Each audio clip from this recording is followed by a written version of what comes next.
وَلَقَدْ خَلَقْنَاكُمْ ثُمَّ صَوَّرْنَاكُمْ ثُمَّ قُلْنَا لِلْمَلَائِكَةِ اسْجُدُوا لِآدَمَ فسجدوا إلا إبليس لم يكن من الساجدين. قال ما منعك ألا تسجد إذ أمرتك؟ قال أنا خير منه خلقتني من نار وخلقته من طين.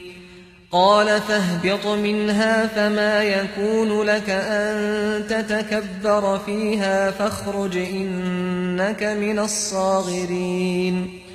قال أنظرني إلى يوم يبعثون.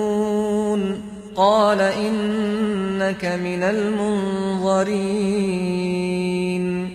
قال فبما أغويتني لأقعدن لهم صراطك المستقيم ثم لآتينهم من بين أيديهم ومن خلفهم وعن أيمانهم وعن شمائلهم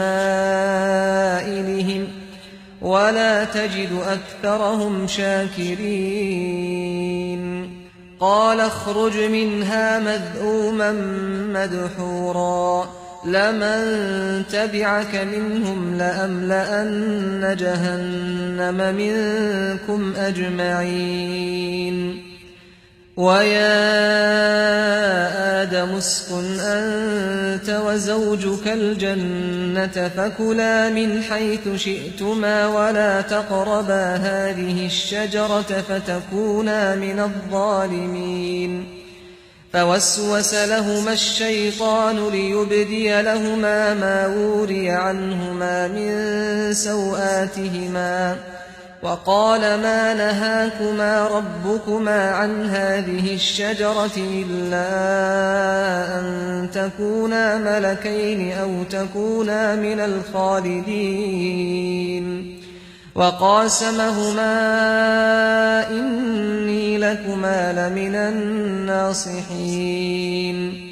فدلاهما بغرور فلما ذاقا الشجرة بدت لهما سوآتهما وطفقا يخصفان عليهما من ورق الجنة وناداهما ربهما ألم أنهكما عن تلكما الشجرة وأقل لكما إن الشيطان لكما عدو مبين. قالا ربنا ظلمنا أنفسنا وإن لم تغفر لنا وترحمنا لنكونن من الخاسرين.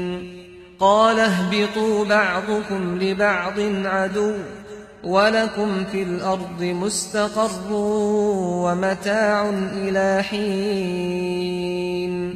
قال فيها تحيون وفيها تموتون ومنها تخرجون.